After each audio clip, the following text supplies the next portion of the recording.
Hello everyone, this is Abu Snehi और आज हम 30 नवंबर के द हिंदू न्यूज़पेपर का एनालिसिस करेंगे, जिसमें हम देखेंगे कि करंट अफेयर्स को कैसे हम हमारी प्रिपरेशन में प्रीलिम्स एंड मेंस के लिए इनकॉर्पोरेट कर पाएंगे।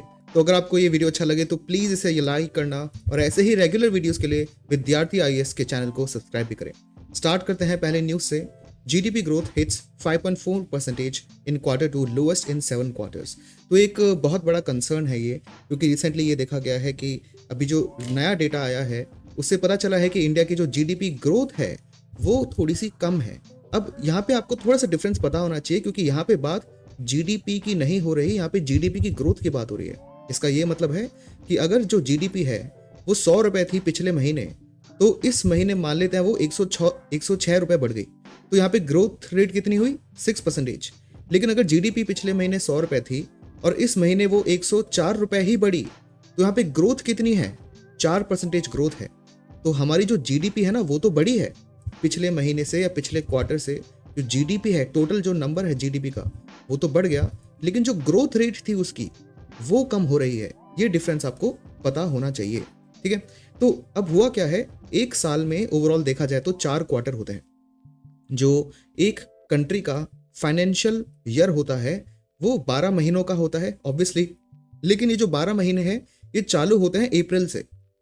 ये चालू होते हैं अप्रैल से, तो अप्रैल, मई, जून, जुलाई, अगस्त, सितंबर, अक्टूबर, नवंबर, दिसंबर, जनवरी, फरवरी, मार्च। तो ये अप्रैल से चालू होता है और अगले महीने के या फिर अगले साल के मार्च मंथ पर खत्म हो जाता है। तो एक फाइनेंशियल ईयर अप्रैल से मार्च चलता है, ये आपको पता होना चाहिए। और इन्हीं 12 महीने के स्पैन को हम 4 पार्ट्स में डिवाइड कर लेते हैं, मतलब 3-3 महीनों के हम ग्रुप्स बना लेते हैं। जैसे अप्रैल, मई और जून का एक ग्रुप बन गया, जुलाई, अगस्त, सितंबर का एक ग्रुप बन गया, अगस्त, नवंबर, दिसंबर का एक ग्रुप बन गया, जनवरी, फरवरी, मार्च का एक ग्रुप बन गया, और हर एक ग्रुप को हम क्वार्टर बुलाते हैं। तो ये आपको पता होना चाहिए। तो ये जो अप्रैल, मई, जून का क्वार्टर है इसको हम बोलेंगे Q1, Q1, और जुलाई, अगस्त, सितंबर जो है इसको हम बोलेंगे Q2, ठीक है। तो अभी क्या हुआ है, अभी हम 3rd क्वार्टर में चल रहे हैं। अभी नवंबर में हम चल रहे हैं तो ये 3rd क्वार्टर है, लेकिन 3rd क्वार्टर अभी पूरा नहीं हुआ है क्योंकि वो दिसंबर के बाद पूरा हुआ है। तो अभी हमारे पास जो डेटा आया है वो Q2 का डेटा आया है, और इससे हमें क्या पता चला है? इससे हमें ये पता चला है कि इंडिया की जो जीडीपी ग्रोथ है वो कम हो गई है, वो 5.4% ही रह गई Q2 में। कहाँ पर? Q2 में। अब क्वार्टर वाले जो नंबर्स होते हैं ना, ये इतने इंपॉर्टेंट नहीं होते यूपीएससी के पर्सपेक्टिव से, लेकिन जो यहाँ पे हो रहा है कि नंबर कम है या नंबर बढ़ रहे हैं, ये ट्रेंड आपको पता होना चाहिए। ट्रेंड आपके काम का है। और ये जो नंबर्स हैं ये ईयरली जो नंबर आते हैं, मतलब एक साल में जीडीपी ग्रोथ का नंबर क्या है वो ज़्यादा इंपॉर्टेंट है। क्वार्टर का ग्रोथ का नंबर इतना इंपॉर्टेंट नहीं है, लेकिन क्वार्टर में ग्रोथ बढ़ी है या कम हुई है ये जानना इंपॉर्टेंट होता है। इसलिए ये जो आर्टिकल है इंपॉर्टेंट हो जाता है। तो क्या हुआ है, इंडिया के जो रियल जीडीपी ग्रोथ है वो नीचे आ गई है, और वो पिछले 7 क्वार्टर्स का सबसे लोअर नंबर है। मतलब पिछले 3 महीनों के ग्रुप्स को आप देखोगे तो एक क्वार्टर होता है 3 महीने का, तो 3 into 7 हो गए 21 मंथ। तो मतलब पिछले 21 महीनों की ये सबसे लोएस्ट ग्रोथ रेट है, ये आपको ध्यान रखना है, ठीक है। तो ओवरऑल जो ग्रोथ रेट है वो काफ़ी कम हो गई है जुलाई टू सितंबर क्वार्टर की। और ये एनएसओ जो कि नेशनल स्टैटिस्टिकल ऑफिस है, नेशनल स्टैटिस्टिकल ऑफिस, वो इस डेटा को रिलीज करता है, ठीक है। और देखो 2-3 टर्म्स यहाँ पे लिखे हैं। पहली बात तो जीडीपी क्या है? जीडीपी होता है कि एक साल में एक कंट्री के अंदर या एक रीजन के अंदर कितना प्रोडक्शन हुआ है गुड्स का एंड सर्विसेज का। गुड्स मतलब सपोज आपने कोई फोन खरीदा तो वो गुड्स में आ गया। सर्विस मतलब सपोज आप किसी डॉक्टर के गए तो डॉक्टर ने आपको सर्विस दी है। तो एक साल में गुड्स एंड सर्विसेज ने कितना पैसा कमाया है या उनका कितना प्रोडक्शन हुआ है वो माना जाता है जीडीपी। तो जीडीपी एक साल में भी होती है, लेकिन अगर हम यहाँ पे एक क्वार्टर रख दे तो आप एक क्वार्टर की भी जीडीपी निकाल सकते हो, एक महीने की भी जीडीपी निकाली जा सकती है। और यहाँ पे लिखा है रियल जीडीपी। यहाँ पे एक और क्वेश्चन आता है कि रियल जीडीपी का क्या मतलब है? देखो जीडीपी 2 टाइप की होती है, एक तो होती है रियल और दूसरी होती है नॉमिनल। तो रियल जीडीपी क्या होती है? जो नंबर आपको नॉमिनल जीडीपी मिलेगा जब आप एक्चुअली कैलकुलेट करने जाओगे ना कि ये गुड्स एंड सर्विसेज कितनी है, तब आपको एक नंबर मिल जाएगा। वो नंबर होगा नॉमिनल जीडीपी का। इस नॉमिनल जीडीपी में से हम इन्फ्लेशन को माइनस कर देते हैं। जब हम इन्फ्लेशन को माइनस करते हैं तब जाके जो रियल जीडीपी का फिगर है वो हमारे पास आता है। ये आपको थोड़ा ध्यान रखना है, ठीक है। तो जो क्वार्टर वन था अप्रैल मई और जून वाला, इसकी ग्रोथ रेट थी 6.7%, जो अच्छी खासी थोड़ी सी रेप्यूटेबल एक ग्रोथ रेट है। लेकिन क्वार्टर टू की जो ग्रोथ रेट है वो सिर्फ और सिर्फ 5.4% ही रह गई। इतना आपको ध्यान रखना है, ठीक है। जो नंबर है वो नहीं, लेकिन कितनी लो है और 7 क्वार्टर लो है, ये आपको ध्यान रखना है, ये ट्रेंड। फिर आरबीआई ने क्या बोला था इस साल के पहले? आरबीआई ने बोला था कि जो इंडिया की जीडीपी है, जो 2024 से 25 वाला जो पूरा फाइनेंशियल ईयर है, अप्रैल से लेके मार्च तक, इसमें जो जीडीपी रहने वाली है वो 7.2%। ये आरबीआई का प्रोजेक्शन था। और जो मिनिस्ट्री ऑफ फाइनेंस थी, उन्होंने बोला था कि जो हमारी जीडीपी है इस साल की, वो 6.5 से 7% की रेंज में रहेगी, ठीक है। लेकिन पहले क्वार्टर का डेटा देखो 6.7% है, दूसरे क्वार्टर का डेटा 5.4% है। तो ये तो बहुत ज़्यादा नीचे है। किससे? ये बहुत ज़्यादा नीचे है आरबीआई के डेटा, आरबीआई के प्रोजेक्शन से। इनफैक्ट ये मिनिस्ट्री ऑफ फाइनेंस के प्रोजेक्शन से भी काफ़ी कम है। ये जो आउटपुट है ये अच्छा नहीं है, तो ये डेफिनेटली प्रॉब्लम बात है। लेकिन जो इंफ्रास्ट्रक्चर सेक्टर है कंट्री का, हमारी कंट्री का जो इंफ्रास्ट्रक्चर सेक्टर है, उसमें थोड़ी सी ग्रोथ हमें देखने को मिली है।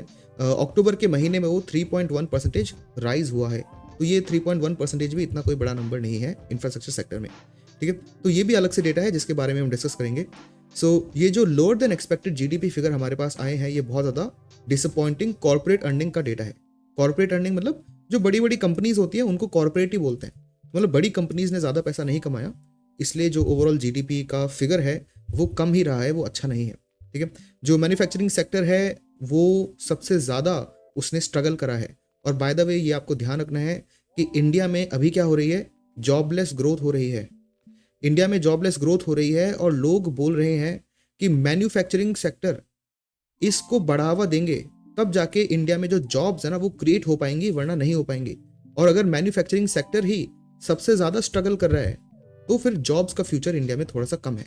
तो ये आपको ध्यान रखना होता है, ठीक है। अब यहाँ पे जो थर्ड पैराग्राफ है, इसमें मैंने आपको एक चीज़ बताई कि इंडिया के 8 कोर इंफ्रास्ट्रक्चर सेक्टर हैं जिनका नया डेटा है कि उनकी ग्रोथ 3.1% बढ़ी है। तो ये 8 कौन से कोर इंफ्रास्ट्रक्चर सेक्टर हैं? तो इंडिया में ना 8 की इंडस्ट्रीज को अलग से कैलकुलेट करा जाता है। मतलब जीडीपी में भी उनका नंबर आता है, बट इनके लिए अलग से एक इंडेक्स भी बनाया जाता है। तो इसको कोर सेक्टर बोलते हैं। इसमें ये 8 आते हैं: कोल, क्रूड ऑयल, नेचुरल गैस। ये तीनों अलग से आप एक साथ याद रख सकते हो। इनफैक्ट रिफाइनरी प्रोडक्ट्स भी इन्हीं के साथ आ जाएंगे। रिफाइनरी प्रोडक्ट क्या होता है? जो क्रूड ऑयल होता है ना, क्रूड ऑयल को रिफाइन करा जाता है और इसी से पेट्रोल, डीजल, कैरोसिन, ये क्रूड ऑयल से ही बनता है। तो ये सारे रिफाइनरी प्रोडक्ट्स में आते हैं। फिर फर्टिलाइजर अलग से आपको ध्यान रखना है, स्टील, सीमेंट और इलेक्ट्रिसिटी। तो इन 3 ग्रुप्स में आपको ये याद रखना है, 8 के 8, क्योंकि प्रीलिम्स में क्वेश्चन बन जाता है कि इंडिया के कोर सेक्टर में कितनी इंडस्ट्रीज आती है, 8, और वो कौन कौन सी है। तो ये आपको ध्यान रखना है। ऊपर से ये जितने भी इंडस्ट्रीज हैं, ये टोटल इंडिया का 40% इंडस्ट्रियल प्रोडक्शन ये 8 की इंडस्ट्रीज में से ही आता है। ये भी डेटा आपको ध्यान रखना है, इस पे क्वेश्चंस बने हैं पास्ट में, इसलिए मैं आपको ये चीज़ बोल रहा हूँ। फिर ये जो इंडेक्स है 8 कोर इंडस्ट्रीज का, ये कौन रिलीज कर रहा है? देखो, ये जो जीडीपी का डेटा है ये तो नेशनल स्टैटिस्टिकल ऑफिस रिलीज कर रहा है, लेकिन ये जो इंडेक्स है इंडस्ट्रियल 8 इंडस्ट्रियल कोर सेक्टर्स का, ये रिलीज कर रही है ministry of commerce. Ministry of commerce के अंदर ही एक ऑफिस ऑफ इकोनॉमिक एडवाइजर है, वो इस पूरे डेटा को कंपाइल करते हैं। ये सारी चीज़ आपको याद रखनी है, और क्योंकि ये बहुत बड़ी न्यूज़ है, ये ट्रेंड आपको पता होना चाहिए, और न्यूज़ में क्या है, कौन सा सेक्टर ज़्यादा सफ़र कर रहा है, ये सारी चीज़ें भी हमने डिस्कस कर ली है। चलते हैं नेक्स्ट न्यूज़ की तरफ। प्लास्टिक्स ट्रीटी ड्राफ्ट ओवरलुक्स की इशू, बेसिकली लिमिटिंग प्रोडक्शन। तो ये न्यूज़ पिछले 1 हफ्ते से मैं आपके साथ डिस्कस कर रहा हूँ। बहुत ही छोटा सा आपको मैं बैकग्राउंड दे देता हूँ।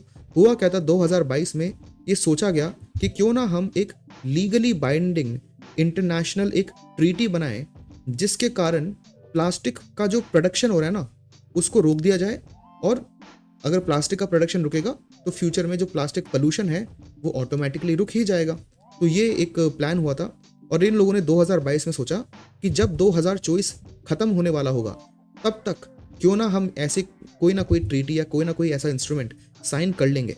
तो ये जो इंस्ट्रूमेंट हम साइन करने वाले थे 2022 के अकॉर्डिंग 2024 के अंत तक, ये कैसा दिखेगा, इसके लिए इन्होंने डिसाइड करा कि हम 2022 से 2024 तक ना 5 मीटिंग करेंगे, 1 2 3 4 5, ठीक है। तो जो आखिरी मीटिंग है वो अभी चल रही है, आखिरी मीटिंग अभी चल रही है, और 2024 की जो डेडलाइन है डेफिनेटली वो आ ही गई है। तो इसलिए अब डिस्कशन हो रहा है कि ये जो प्लास्टिक ड्राफ्ट ट्रीटी है, ड्राफ्ट मतलब जो अब तक फाइनलाइज नहीं हुई है, तो आपको समझ में आ रहा है कि ये हम इस पर डिस्कस क्यों कर रहे हैं। एक और चीज़, ये जो मीटिंग्स हो रही है ना, ये मीटिंग्स के लिए अलग से एक छोटी सी कमेटी बनाई थी, इंटर गवर्नमेंटल नेगोशिएटिंग कमेटी। ठीक है, इंटर गवर्नमेंटल नेगोशिएटिंग कमेटी, इस पे एक्चुअली बहुत बार हम बात कर चुके हैं, बट मैं आपको फिर से रिवाइज करा रहा हूँ। सो ये जो आखिरी और 5वीं मीटिंग चल रही है इंटरनेशनल नेगोशिएटिंग कमेटी की, वो अभी चल रही है बुसान में। अब बुसान कहाँ है? बुसान साउथ कोरिया में है। वो अपने आप को कोरियन लैंग्वेज में पी से लिखते हैं, बट हमें यूपीएससी में क्वेश्चन आएगा तो बी से ही लिखा होगा। अब क्योंकि ये पूरी ज्योग्राफी न्यूज़ में है, तो अब ये प्लेसेस इन न्यूज़ का पार्ट बन जाता है, और प्लेसेस इन न्यूज़ पर यूपीएससी में ज्योग्राफी बेस्ड क्वेश्चंस बन जाते हैं और आसपास वाली चीज़ें वो पूछ लेते हैं, तो ये हमें पता होना चाहिए। तो देखो, एक तो बुसान जो है साउथ कोरिया के भी साउथ में है। ठीक है, साउथ कोरिया ये कंट्री है, इसके ऊपर नॉर्थ कोरिया है, और देखो साउथ कोरिया सिर्फ एक ही कंट्री से बॉर्डर बनाती है, और वो है नॉर्थ कोरिया। ये आपको ध्यान रखना है। फिर जो बुसान है वो साउथ कोरिया के एकदम साउथ में है, ये भी आपको ध्यान रखना है। फिर ये जो पूरा साउथ कोरिया है, क्योंकि ये तीनों साइड से पानी से भरा हुआ है या पानी से कवर्ड है, इसको बोला जाता है कोरियन पेनिनजुला। सो क्या बोला जाएगा? कोरियन पेनिनजुला। और कोरियन पेनिनजुला के आसपास क्या क्या चीज़ें हैं? देखो, कोरियन पेनिनजुला के वेस्टर्न साइड में है येलो सी। ठीक है, यहाँ पे चाइना है, बताइए, नॉर्थ कोरिया के ऊपर फिर यहाँ पे चाइना आ जाता है। तो चाइना जो कि इस साइड है और साउथ कोरिया यहाँ पे है, तो चाइना और साउथ कोरिया के बीच में है येलो सी। चाइना और साउथ कोरिया के इस डायरेक्शन में है जापान।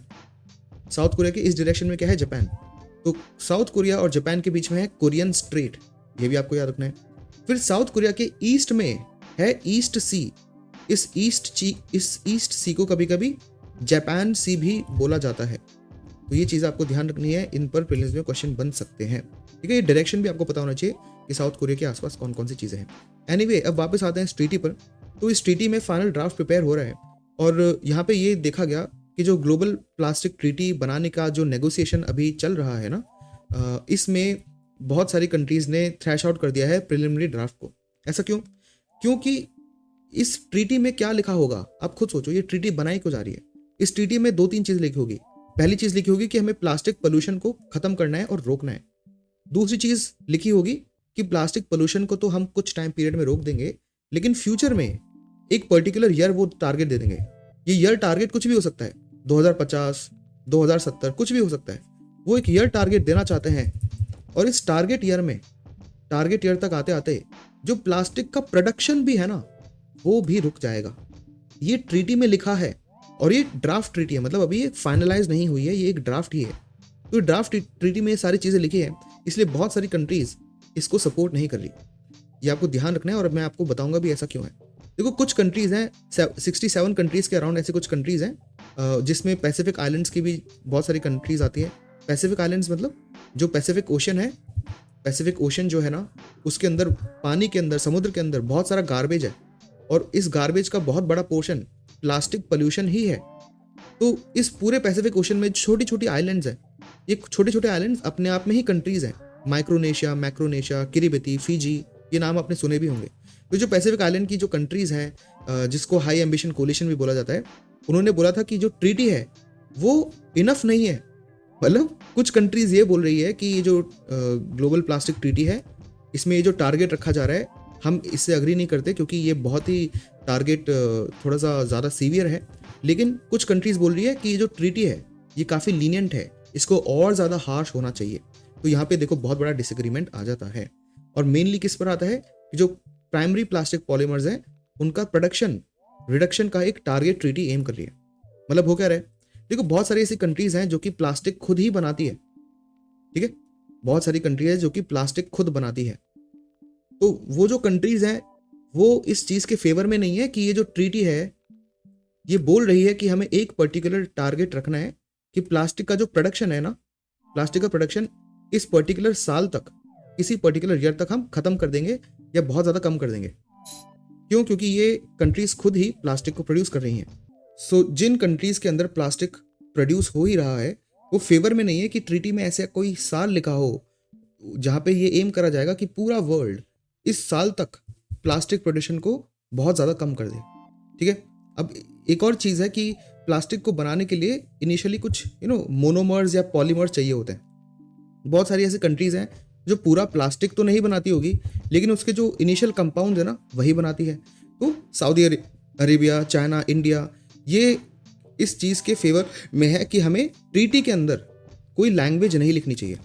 मतलब जो ट्रीटी बनेगी इसके अंदर ये नहीं लिखा होना चाहिए टेक्स्ट के फॉर्म में। टेक्स्ट के फॉर्म में ये लिखा नहीं होना चाहिए कि हम किसी साल तक प्लास्टिक प्रोडक्शन को रोक देंगे। बस ट्रीटी में ये लिखा हो कि हम प्लास्टिक प्रोडक्शन को कम करेंगे और उस पर बात करना चाहिए, लेकिन उसमें कोई ईयर मेंशन नहीं होना चाहिए, क्योंकि एक लीगली बाइंडिंग ट्रीटी है तो बहुत डिफिकल्ट हो जाएगा इन कंट्रीज़ के लिए प्लास्टिक प्रोडक्शन को कम करना उस टाइम तक। तो ये बहुत इंपॉर्टेंट चीज़ है, इसको आपको ध्यान रखने हैं। ठीक है, then we have to have production in the title. तो बहुत सारे लोग बोल रहे हैं कि जो प्रोडक्शन वर्ड है कि हम प्लास्टिक प्रोडक्शन को इस टाइम तक रोक देंगे, ये टेक्स्ट में होना भी चाहिए। लेकिन इंडिया, सऊदी अरेबिया, चाइना ऐसी कंट्रीज है जो कि प्लास्टिक प्रोड्यूस करती है या फिर प्लास्टिक प्रोडक्शन के पॉलीमर्स को बनाते हैं, तो ये अपोज कर रहे हैं कि नहीं नहीं नहीं, ये प्रोडक्शन शब्द और इसका जो टारगेट ईयर है ये ट्रीटी के अंदर लिखा नहीं होना चाहिए। तो आप समझ सकते हो कि यहाँ पे बहुत बड़ा डिसएग्रीमेंट आ चुका है। If not it will double by mid century.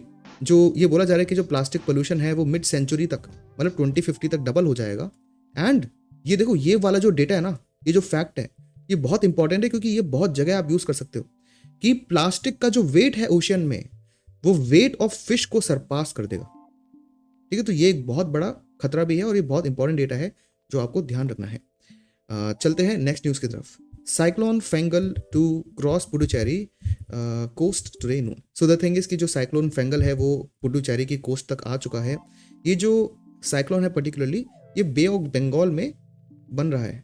तो अगर मैं इंडिया का कोस्टल रीजन यहाँ पे बनाऊँ तो यहाँ पे है बे ऑफ बंगाल, यहाँ पर है अरेबियन सी, ठीक है, और पुडुचेरी यहाँ पर कहीं है। तो जो साइक्लोन है वो बे ऑफ बंगाल से चलता चलता चलता पुडुचेरी के पास पहुँच चुका है, इतना आपको ध्यान रखना है। और इसका नाम है फेंगल। अब ना ऐसी चीज़ें पूछ लेते हैं प्रीलिम्स में कि ये जो चीज़ है अभी न्यूज़ में थी, फेंगल बताओ क्यों। तो पहली बात तो ये साइक्लोन था। दूसरी चीज़ वो पूछ लेंगे कि साइक्लोन फेंगल किस कोस्ट पे था। तो ये डेफिनेटली इंडिया की क्या है, ये इंडिया की ईस्टर्न कोस्ट है और ये वाली इंडिया की वेस्टर्न कोस्ट है। तो डेफिनेटली ये जो साइक्लोन है इंडिया की ईस्टर्न कोस्ट पे आके टकराएगा। फिर तीसरी चीज़ बोल देंगे ये कौन से ओशन से आ रहा है। तो ये है तो इंडियन ओशन में, लेकिन आ रहा है ये बे ऑफ बंगाल से। ये सारी चीज़ों पर क्वेश्चंस बन सकते हैं, इसलिए मैंने आपको यहाँ पर बताया है। फिर यहाँ पे क्या है, रेड अलर्ट रख दिया गया है। तो ये 4 टाइप्स के अलर्ट होते हैं जो आपको पता होने चाहिए। इन पर ना मेंस में भी क्वेश्चन बन चुका है कलर कोडिंग पर साइक्लोन की, तो ये तो आपको पता होना चाहिए।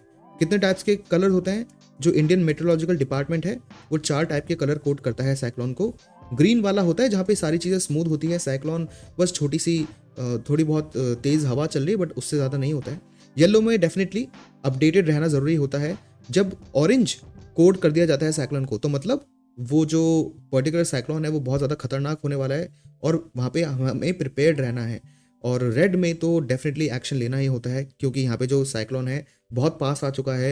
यहाँ पे लोगों को मूव करा जाता है और जो ट्रांसपोर्टेशन है, ट्रेन्स वगैरह हैं, वो चलना रुक जाती है, क्योंकि साइक्लोन के कारण बहुत सारा पानी समुद्र का ज़मीन पर आ जाता है। ये सारी चीज़ें हैं। फिर जो साइक्लोन का नाम है, इस पर भी प्रीलिम्स में और मेंस में क्वेश्चन आ चुके हैं। तो ये जो साइक्लोन का नाम है ये किसने दिया है, ये प्रपोज किया था सऊदी अरेबिया ने।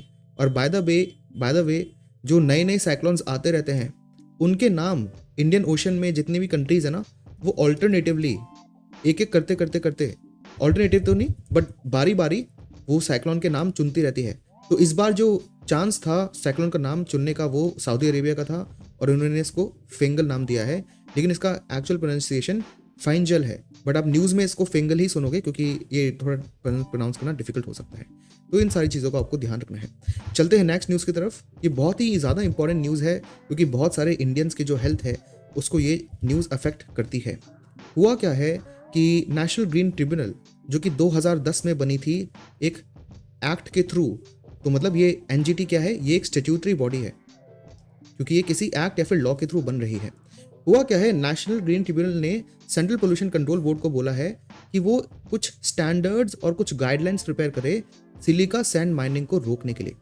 देखो होता क्या है, बहुत सारी जो ग्लास मेकिंग इंडस्ट्रीज हैं या डिफरेंट टाइप की इंडस्ट्रीज हैं, कभी कभी तो जो ज़मीन को फ्रैक्चर करने की इंडस्ट्रीज हैं, बहुत जगह एक टाइप की सैंड होती है जिसको कहते हैं सिलिका सैंड। ठीक है, एक सैंड होती है जिसको कहते हैं सिलिका सैंड। हमें कैसे पता चलेगा कि ये उस टाइप की सैंड है जिसमें सिलिका है? तो उसमें SiO2 होना चाहिए, सिलिकॉन डाइऑक्साइड। तो जिस सैंड में सिलिकॉन डाइऑक्साइड की जो मात्रा है ना वो काफ़ी ज़्यादा हो, उसको हम सिलिका सैंड बोलते हैं। अगर आप पूरे इंडिया में कहीं भी जाके सैंड उठाओ तो थोड़ा बहुत तो सिलिका आपको मिल ही जाएगा, बट किसी सैंड में सिलिका की मात्रा बहुत ज़्यादा है तो उसको अलग से हम सिलिका सैंड बोलते हैं। फाइन। अब सिलिका सैंड का जो यूज़ है वो ग्लास मेकिंग इंडस्ट्रीज में होता है और बहुत डिफरेंट इंडस्ट्रीज में सिलिका सैंड का यूज़ होता है। तो इसको क्या करा जाता है? माइन करा जाता है। बहुत बड़े बड़े एरियाज में जाके जो पत्थर है उनको तोड़ा जाता है और ये जो सिलिका सैंड है बहुत ही पाउडर वाले फॉर्म में होती है। इसके जो पार्टिकल्स है ना बहुत ही ज़्यादा फाइन होते हैं, छोटे छोटे होते हैं। तो क्या है, लोग इसको ब्रीथ कर लेते हैं। स्पेशली आप देखो कि जो इन बड़ी बड़ी स्टोन क्वारीज में काम करते हैं जहाँ पे ये सिलिका जो सैंड है उसको माइन करा जाता है, इकट्ठा करा जाता है, ये लोग कौन होंगे? ज़्यादातर ये लोग पुअर बैकग्राउंड से आते हैं, अंडर प्रिविलेज बैकग्राउंड से आते हैं। और इससे क्या होता है, जो अंडर प्रिविलेज बैकग्राउंड वाले लोग हैं उनको लंग डिजीज भी हो जाती है इतनी सारी सिलिका सैंड को इनहेल करने से। सो ये प्रॉब्लम्स यहाँ पे रहती है। तो इसलिए एनजीटी ने बोला है कि क्यों ना एक स्टैंडर्डाइज्ड एक गाइडलाइन बना जाए कि पूरे इंडिया में इन चीज़ों को फॉलो करना होगा, तभी जाके सिलिका सैंड माइनिंग होगी, वरना नहीं। होता क्या है इससे कि देखो क्या करा जाता है कि सिलिका सैंड जब ओवरऑल माइन कर ली जाती है, मैंने आपको बताया था ये एक ऐसी सैंड है जिसमें SiO2 होता है, लेकिन इसमें बहुत सारे ऐसे कंपोनेंट्स भी होते हैं जिनको हटाना ज़रूरी होता है। तो माइन करने के बाद सिलिका सैंड को वॉश करा जाता है ताकि इम्प्योरिटीज हटाई जाए। तो इस पूरे प्रोसेस में जितने भी लोग इन्वॉल्व हैं उनकी लंग्स की हालत बहुत ज़्यादा ख़राब हो जाती है और इसी को सिलिकोसिस भी बोला जाता है। तो ये भी प्रीलिम्स में अलग से पूछा जा सकता है कि ये क्या है, ये भी आपको पता होना चाहिए। अब देखो क्वार्ट्ज, सिलिका सैंड और भी जो मिनरल्स हैं कुछ, उनको माइनर मिनरल्स में क्लासिफाई कर रखा है गवर्नमेंट ऑफ इंडिया ने। ये मैंने यहाँ पे अलग से इंक्लूड करा इसलिए है क्योंकि ये आपको जानना ज़रूरी है। प्रीलिम्स में माइनर मिनरल्स, मेजर मिनरल्स पर क्वेश्चन बन चुके हैं पहले, और क्योंकि सिलिका सैंड अभी न्यूज़ में है तो सिलिका सैंड और क्वार्ट्ज बहुत ही फेमस टाइप की और बहुत ही कॉमन पत्थर टाइप मिट्टी होती है जो आपने देखी भी होगी। ये दोनों ही कहाँ पर है? माइनर मिनरल्स में आते हैं। माइनर मिनरल्स और मेजर मिनरल्स में डिफरेंट क्या है? माइनर मिनरल्स वो होते हैं जहाँ पे जिस इंसान ने ये सिलिका सैंड को या फिर माइनर मिनरल्स को माइन करा है तो उसको स्टेट गवर्नमेंट से अपना जो प्रोडक्शन डेटा है ना, स्टेट गवर्नमेंट को पब्लिश करना पड़ता है, उसको सबमिट करना पड़ता है। लेकिन अगर वो किसी मेजर मिनरल को माइन करेगा तो वो सेंट्रल गवर्नमेंट की एक बॉडी है, इंडियन ब्यूरो ऑफ माइंस, यहाँ पे जाके उसको अपना डेटा सबमिट करना पड़ेगा। तो दोनों में बस यही डिफरेंस है कि माइनर मिनरल्स में जो प्रोड्यूसर है वो स्टेट गवर्नमेंट के लिए रिस्पॉन्सिबल है और मेजर मिनरल्स के लिए वो सेंट्रल गवर्नमेंट के लिए रिस्पॉन्सिबल है। ये दोनों डिफरेंसेस आपको पता होने चाहिए। चलते हैं नेक्स्ट न्यूज़ की तरफ।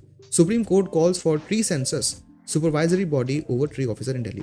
ये बहुत ही छोटी सी न्यूज़ है लेकिन इसमें 2-3 चीज़ें जो हमें पता होनी चाहिए कि सुप्रीम कोर्ट ने बोला है कि दिल्ली और उसके आसपास वाले जो एरिया है यहाँ पर ट्री सेंसस होना चाहिए। तो ये टर्म काफ़ी इंटरेस्टिंग है ट्री सेंसस का।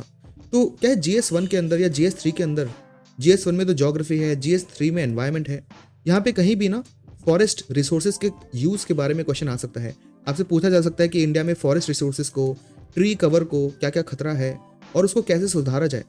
तो उसमें आप बहुत सारे सजेशंस दोगे कि उसको कैसे इंप्रूव करा जाएगा।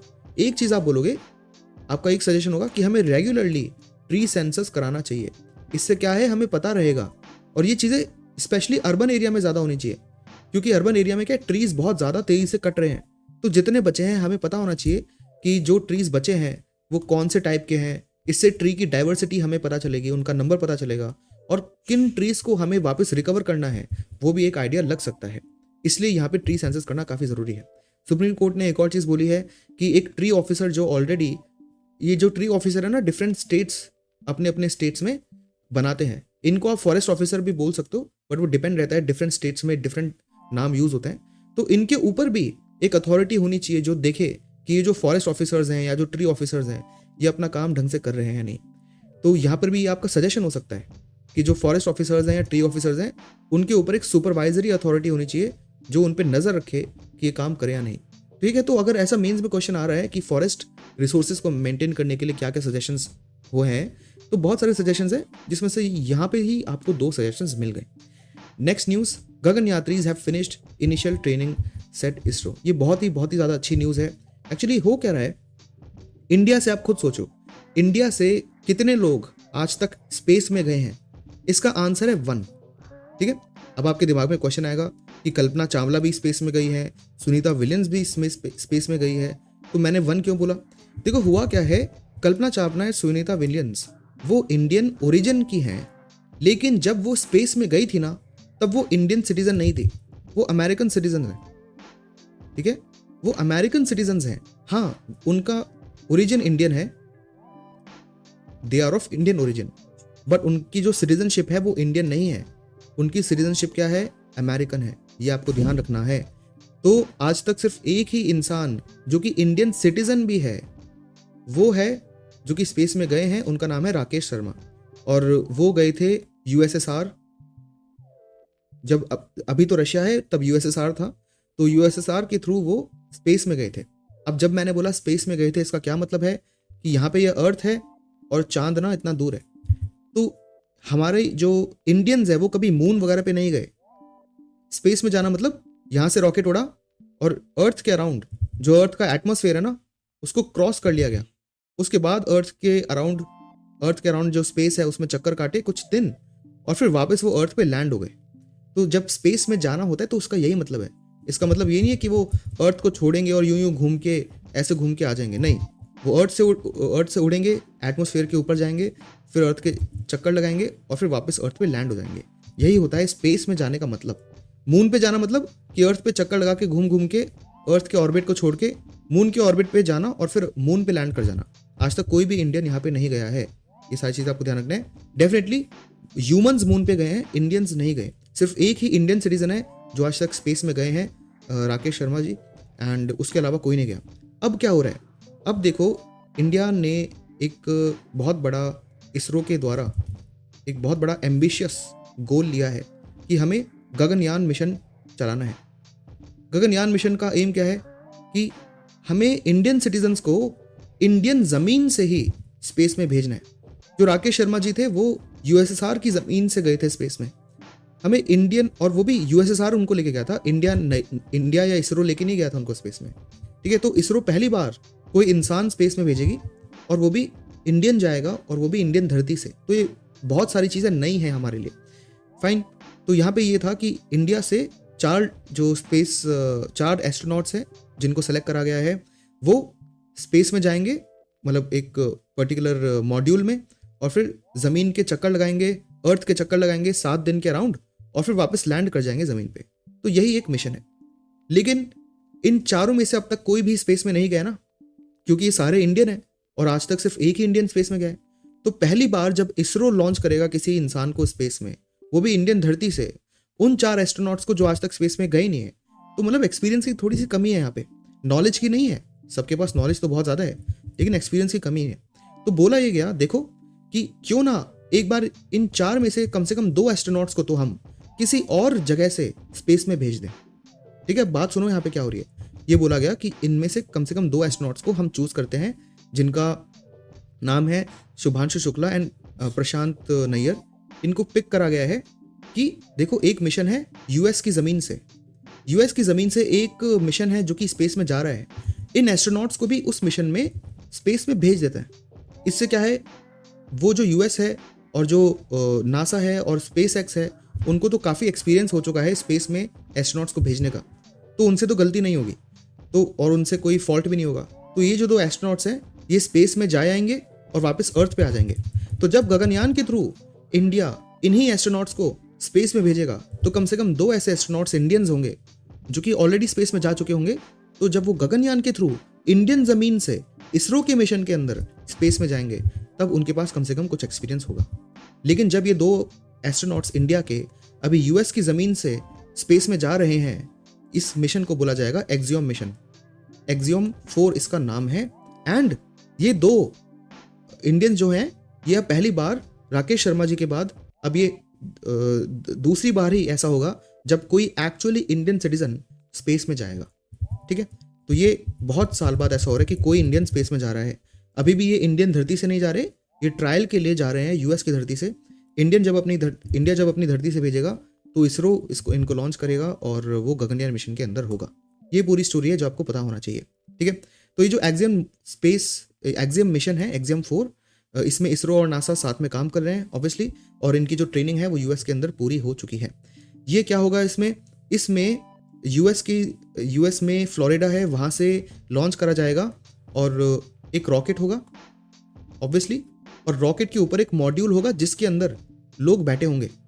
तो ये जो रॉकेट है ये तो उड़ जाएगा, रॉकेट का फ्यूल खत्म हो जाएगा, फिर जो रॉकेट है ये सेपरेट हो जाएगा, और ये जो मॉड्यूल है ये जाके इंटरनेशनल स्पेस स्टेशन में घुस जाएगा या उसमें अटैच हो जाएगा। एक्चुअली क्या है कि यहाँ पे स्पेस में ऑलरेडी एक इंटरनेशनल स्पेस स्टेशन घूम रहा है जिसका एम ही है कि ह्यूमन जो है उसमें आके बैठ जाए। तो ये जो इंटरनेशनल स्पेस स्टेशन है ये स्पेस में अर्थ के चक्कर काट ही रहा है। तो यहाँ पे क्या होगा कि फ्लोरिडा से एक रॉकेट उड़ेगा जिसका नाम है फैल्कन 9 रॉकेट, ये आपको याद रखना है। और फैल्कन 9 रॉकेट के ऊपर जो मॉड्यूल है उसका नाम है क्रू ड्रैगन, जो कि स्पेस एक्स का ही है। ये सारी चीज़ आपको याद रखनी है, ठीक है। तो फैल्कन 9 रॉकेट है, इसके ऊपर ये मॉड्यूल है क्रू ड्रैगन। फैल्कन 9 रॉकेट इनको स्पेस में पहुंचा देगा और हट जाएगा। फिर क्रू ड्रैगन मॉड्यूल जाके ISS इंटरनेशनल स्पेस स्टेशन से अटैच हो जाएगा। फिर ये दोनों साथ में घूमेंगे। फिर कुछ टाइम बाद ये जो मॉड्यूल है ये इससे डिटैच हो जाएगा और फिर अर्थ पे आके लैंड हो जाएगा।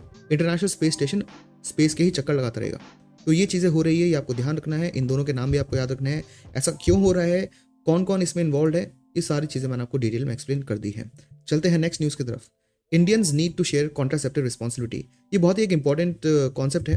देखो, इंडिया में जो पॉपुलेशन है वो डेफिनेटली वर्ल्ड की सबसे ज़्यादा है, लेकिन जो पॉपुलेशन ग्रोथ रेट वो धीरे धीरे कम हो रही है। ये अच्छी बात है। इसका मतलब ये नहीं कि पॉपुलेशन कम हो रही है। पॉपुलेशन ग्रोथ रेट का कम होने का मतलब कि अगर इंडिया में 1 लाख लोग थे एक साल, तो अगले साल वो 2 लाख हो जाते थे। लेकिन अब क्या हो रहा है, अगर 1 लाख लोग थे तो अगले साल वो सिर्फ 1.5 लाख लोग ही हो रहे हैं। तो लोग बढ़ तो रहे हैं, लेकिन जो उनकी बढ़ने की स्पीड है वो कम हो रही है। तो जो ग्रोथ रेट है इंडिया की पॉपुलेशन की वो अच्छी बात है कि कम हो रही है। इसमें ये देखा गया है कि जो फैमिली प्लानिंग है वो बहुत ज़्यादा इंस्ट्रूमेंटल रोल रहा है।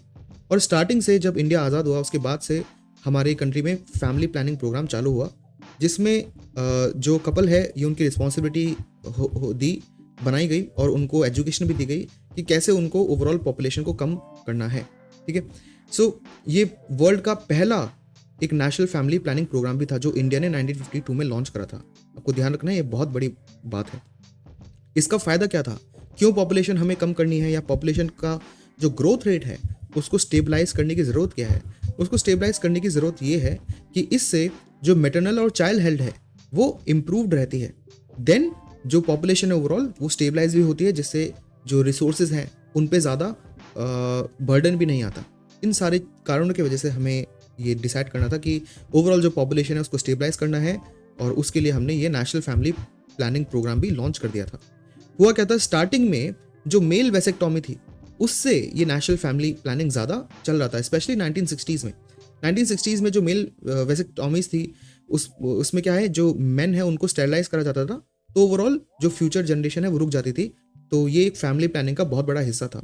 तो जितने स्टेरलाइजेशन होते थे उसमें से 80% मेन होते थे जिनका स्टेरलाइजेशन होता था। अब चीज़ें उल्टी हो गई हैं। अब क्या हुआ है, जो वेसेक्टॉमी रेट्स हैं, जो नेशनल फैमिली हेल्थ सर्वे है उसके अकॉर्डिंग जो वेसेक्टॉमी रेट्स हैं वो सिर्फ 0.3% ही रह गई। लेकिन जो फीमेल स्टेरलाइजेशन है उसकी रेट अभी भी 38% के अराउंड है। ये डेटा बहुत इंपॉर्टेंट है। ये भी जेंडर डिस्पैरिटी का एक बहुत बड़ा एग्जाम्पल है। क्यों? देखो, इंडिया में नहीं, all over the world sustainable development goals हैं जो हमें अचीव करने हैं 2030 तक, और ऐसे 17 गोल्स हैं जो हमें अचीव करने हैं। इसमें से जो गोल नंबर 5 है ना, वो गोल नंबर 5 है जेंडर पैरिटी या जेंडर इक्वालिटी का।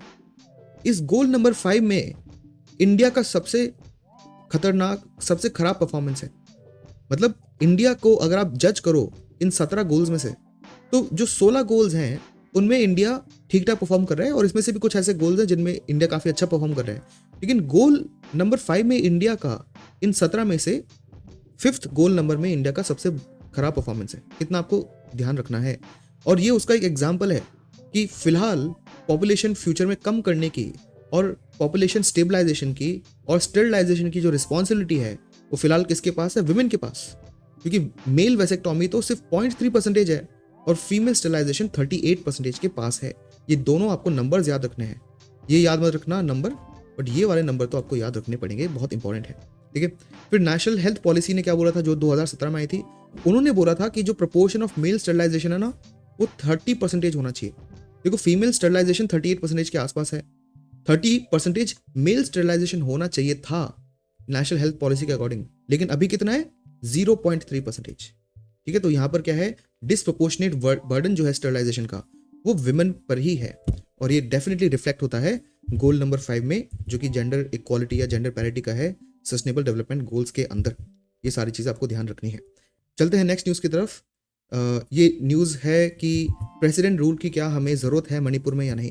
देखो, ये ना बहुत ही इंपॉर्टेंट टॉपिक है, क्योंकि मणिपुर में बहुत टाइम से जो टेंशन है वो बढ़ी जा रही है, और उसका रीज़न मैंने बहुत बार एक्सप्लेन कर चुका हूँ, बट बहुत ही ज़्यादा शॉर्ट टर्म में मैं आपको बता देता हूँ कि जो मणिपुर का स्टेट है, उसमें जो बीच वाला रीजन है, ये है इम्फाल रिवर की वैली, और जो आसपास वाला रीजन है, यहाँ पे हिल्स है बहुत ज़्यादा। जो हिल्स हैं यहाँ पे कुकी जो ट्राइब्स रहती हैं, और जो बीच में रहता है मेती ग्रुप्स।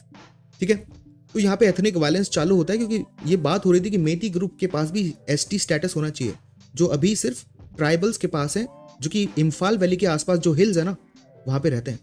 तो इसके दौरान ही बहुत ज़्यादा क्लैशेस चालू हो जाते हैं। दोनों कम्युनिटीज़ अनफॉर्चुनेटली एक दूसरे के जो मेंबर्स हैं उनको मारने लगती है। तो इससे क्या होता है कि इस इम्फाल वैली में जितने ट्राइब्स रहते थे वो भाग के हिल चले गए, और जितने मेटीज़ हिल्स में रहते थे वो भाग के वापस यहाँ पे इम्फाल वैली में आ चुके हैं। बहुत सारे लोग अपने घर नहीं जा सकते, और यहाँ पे जो वायलेंस है वो बढ़ता ही जा रहा है। तो इसका बहुत सारे सोल्यूशंस लोग बात कर रहे हैं, लेकिन कुछ लोग बोल रहे हैं कि एक डिमांड आ रही है कि क्यों ना मणिपुर में प्रेसिडेंट रूल लगा दिया जाए। एक्चुअली होता क्या है, प्रेसिडेंट रूल कब लगता है, तो कॉन्स्टिट्यूशन में जो आर्टिकल 356 है उसमें लिखा है कि जब स्टेट की खुद की कॉन्स्टिट्यूशनल मशीनरी फेल हो जाए तब प्रेसिडेंट रूल जो है वो अप्लाई कर देना चाहिए। मतलब जब स्टेट में कौन है, एग्जीक्यूटिव में कौन है, एक तो पूरा काउंसिल ऑफ मिनिस्टर हो गया, जिसमें चीफ मिनिस्टर वगैरह आ जाते हैं, और गवर्नर हो गए। तो जब ये जो लोग हैं ये काम नहीं कर पा रहे और लोकल गवर्नेंस को ढंग से देख नहीं पा रहे कॉन्स्टिट्यूशन के अकॉर्डिंग, तब इनको सस्पेंड कर दो, और जो प्रेसिडेंट है वो गवर्नर के थ्रू अब पूरे स्टेट को चलाएगा। इसको कहते हैं प्रेसिडेंट रूल, क्योंकि स्टेट गवर्नमेंट खुद तो नहीं कर पा रही, तो जो सेंट्रल गवर्नमेंट है वही यहाँ पे चीज़ों को मैनेज करेगी। ठीक है, दूसरी चीज़, एक और चीज़ बोली गई कि जो आर्टिकल 355 है, आर्टिकल 355 में लिखा है कि ये सेंट्रल गवर्नमेंट की रिस्पॉन्सिबिलिटी है कि उनको स्टेट की मदद करनी है अपने काम करने में, है ना, ये भी आपको ध्यान रखना है। तो जब सेंट्रल गवर्नमेंट स्टेट की मदद नहीं कर पा रही है अपने काम करने में, क्योंकि हमें पता है कि जो वायलेंस है वो एस्केलेट होते जा रहे हैं, तो आर्टिकल 355 के अंदर सेंट्रल गवर्नमेंट भी फेल हो रही है, क्योंकि वो स्टेट की मदद ही नहीं कर पा रही, स्टेट गवर्नमेंट की हालत सुधर ही नहीं रही। तो आर्टिकल 356 लगाओ और प्रेसिडेंट रूल इम्पोज करो, ये एक डिमांड आ रही है। ये एक सोल्यूशन इससे आ जाएगा, ऐसी कोई गारंटी तो नहीं है, बट ये वन ऑफ द सोल्यूशंस है, ये आपको ध्यान रखना है। फिर हुआ क्या था कि जैसे मैंने बताया कि आसपास जो मणिपुर का रीजन है उसमें जो बाउंड्री वाला रीजन है, यहाँ पे हिल्स हैं, और हिल्स में बहुत सारे ट्राइबल्स भी रहते हैं। और ये जो मणिपुर का ईस्टर्न साइड है ना, यहाँ पे म्यांमार चालू हो जाता है, तो बहुत सारे जो ट्राइब्स इस हिल में रहते हैं उनकी फैमिलीज यहाँ पर भी है। और इस एथनिक क्लैशेस में क्या हो रहा था कि बहुत सारे लोग यहाँ पे माइग्रेट वगैरह भी कर रहे थे। दूसरी चीज़, म्यांमार के अंदर भी एक बहुत बड़ा एक मिलिट्री कू हुआ था, जहाँ पे मिलिट्री ने डेमोक्रेटिकली इलेक्टेड गवर्नमेंट को हटा दिया था। तो वहाँ से भी कुछ लोग भाग के यहाँ पे आ रहे थे। तो इतनी बॉर्डर में जो मूवमेंट हो रहा था, इसलिए जो इंडिया और म्यांमार के बीच में एक फ्री मूवमेंट रिजीम थी, जहाँ पे लोग बॉर्डर क्रॉस करके कुछ एरिया तक जा सकते थे। उसको भी 2024 में यूनियन होम मिनिस्ट्री ने ख़त्म कर दिया था। ठीक है, ये आपको ध्यान रखना है। मेतीज़ तो डेफिनेटली मेतीज़ ने इसको सपोर्ट करा, क्यों, क्योंकि बहुत सारे ट्राइबल्स इंडिया में नहीं आ पाएंगे, स्पेशली मणिपुर में। लेकिन जो बाकी ट्राइबल कम्युनिटीज़ थी उन्होंने अपोज करा, क्योंकि वो अब अपनी फैमिलीज़ को विजिट नहीं कर पा रहे जो कि बॉर्डर के इस पार रहते थे। तो और भी ज़्यादा यहाँ पे ये प्रॉब्लमेटिक चीज़ है। उसके अलावा जो कुकीज़ वो लोग हैं वो वैली छोड़ के भाग गए, और जो मेतीज़ हैं वो हिल छोड़ के भाग गए। तो बहुत सारे लोग डिस्प्लेस हो रखे हैं अनफॉर्चुनेटली दोनों साइड से। Last news, GSP spurring fresh tax terrorism. तो यहाँ पे जो एम सुब्रमण्यम है उन्होंने ये बोला है कि जीएसटी के कारण कंट्री में टैक्स टेररिज्म हो रहा है। तो ये जो टर्म है ना, टैक्स टेररिज्म, अब ये न्यूज़ में आ चुका है, इस पे अलग से प्रीलिम्स में एक क्वेश्चन बन सकता है। ऊपर से मेंस में टैक्स से रिलेटेड कोई क्वेश्चन बने अगर GS3 के अंदर, तो वहाँ पे आप बहुत सारे इश्यूज लिखोगे, जिसमें से एक इशू आपका टैक्स का टेररिज्म भी हो जाएगा। अब टैक्स टेररिज्म का मतलब क्या है? ऑब्वियसली ये जो नाम है ये बहुत ही हॉरिफाइंग साउंड करता है। इतना हॉरिफाइंग ये है नहीं, बट जो उन्होंने बोला है, एम सुब्रमण्यम ने, उन्होंने बोला है कि वो होपफुल नहीं है कि जो GST है थोड़ा सा सिंप्लीफाई हो। एक्चुअली क्या था कि GST को जब इंट्रोड्यूस करा गया था तब इसका एम था कि वन नेशन वन टैक्स। लेकिन अगर आप आज देखोगे ना तो GST में कम से कम 5 स्लैब ऑलरेडी एग्जिस्ट करते हैं, जैसे जो 0% हो गया, 5%, 12%, 18% और 28%। तो ये वन नेशन वन टैक्स तो हुआ ही नहीं। वन नेशन तो हो गया लेकिन वन टैक्स तो नहीं है ना, 5 स्लैब है। उसके ऊपर बहुत सारी ऐसी चीजें हैं जैसे अल्कोहल, पेट्रोल एक्सेट्रा, जो कि GST के अंदर नहीं आ रही। तो ये जो सिस्टम है ये अभी भी कॉम्प्लेक्स है, ये सिंप्लीफाई हुआ ही नहीं जब से ये लॉन्च हुआ, और सिंप्लीफिकेशन ही तो एम था GST को लॉन्च करने का। ठीक है, तो उन्होंने बोला कि इससे जो GST है ये सिंप्लीफाई तो होना दूर, ये टैक्स टेररिज्म और बन गया है, ये उन्होंने बोला है। अब बाकी सारी चीजें थोड़ी सी पॉलिटिकल है जो हमारे लिए रेलेवेंट नहीं है, लेकिन टैक्स टेररिज्म आपको पता होना चाहिए होता क्या है। ये होता क्या है कि देखो, कोई इंसान है जिसने टैक्स भरा नहीं या 1-2 महीने वो भरने में चूक गया, तो गवर्नमेंट क्या करेगी, उसके घर पे आ जाएगी, उसको मेल्स पे मेल्स स्पैम करे जाएगी, बहुत सारे कॉल कर देगी और उससे हैवी पेनल्टी वो मांग लेगी क्योंकि उसने टैक्स नहीं भरा। अब हो क्या रहा है कि GST जो सिस्टम है, वो GST में जो दुकानदार है, नॉर्मल दुकानदार, उनको GST भरना पड़ता है। अब GST पूरे सिस्टम में बहुत सारे इतने स्टेप्स हैं, इवन तो पूरा सिस्टम ऑनलाइन है, इसमें भी कुछ स्टेप्स हैं जहाँ पे बहुत सारे शॉपकीपर्स को ऑनलाइन फॉर्म्स भरने पड़ते हैं। इसमें डेटा कभी कभी मिसमैच हो जाता है, कहीं इंटरनेट नहीं है, कहीं इंटरनेट है भी तो बहुत रुक रुक के है, कहीं पे इलेक्ट्रिसिटी नहीं है। तो GST की ये जो पूरी कंप्लायंस भरने में बहुत टाइम लग जाता है, तो इसके कारण बहुत सारे लोग नहीं भर पाते। और ये जो एम सुब्रमण्यम है ये बोल रहे हैं कि जो गवर्नमेंट है उनको बार बार हरास कर रही है, अग्रेसिवली उनको हरास कर रही है, बार बार आके पूछ रही है, और जो GST के रेट्स हैं वो बदलती रहती है। तो जो, अब आप खुद सोचो, कोई शॉपकीपर है, वो एक पैकेट में एक ड्राई फ्रूट का उसने पैकेट बनाया जिसके अंदर उसमें कुछ बादाम है, कुछ काजू है और कुछ मुनक्का है। अब बादाम पे अलग GST है, काजू पे अलग है, मुनक्का अलग पे है, तो वो इस पैकेट पे कितना GST कलेक्ट करेगा? ये मैंने आपको एक बेसिक एग्जांपल दिया है, ठीक है। तो इतना कॉम्प्लेक्स हो गया ना थोड़ा सा, इसलिए उसको GST भरने में भी टाइम लगेगा। लेकिन जो गवर्नमेंट है उसके दरवाजे खटखटा रही है कि अरे GST भरो, GST भरो, GST भरो, नहीं तो हम तुम पे पेनल्टी लगा देंगे। ये चीज एम सुब्रमण्यम जी कह रहे हैं, ठीक है। जो ग्राउंड रियलिटी है वो थोड़ी सी डिफरेंट हो सकती है, बट आपको ये पता होना चाहिए। तो टैक्स टेररिज्म क्या होता है ये आपको पता होना चाहिए। इससे क्या होता है, जो टैक्स सिस्टम में लोगों का ट्रस्ट कम हो जाएगा और लोग इस झंझट से बचने के लिए बताएंगे ही नहीं कि वो टैक्स है भी उनके पास। तो बहुत सारे लोग GST भरेंगे नहीं ये बोल के कि भाई हमने कलेक्ट ही नहीं किया GST। मतलब लोग टैक्स की चोरी करना चालू कर देते हैं अगर टैक्स टेररिज्म गवर्नमेंट करती है तो, और टैक्स अथॉरिटी और टैक्स पेयर्स में ट्रस्ट की कमी होती है तब। तो ये पूरा सिस्टम आपको पता होना चाहिए। वेल, यही था आज का सेशन। अगर आपको समझ में आया हो तो प्लीज़ कमेंट करना कि कैसा लगा आपको सेशन। मिलते हैं नेक्स्ट न्यूज़ में, and have a good day.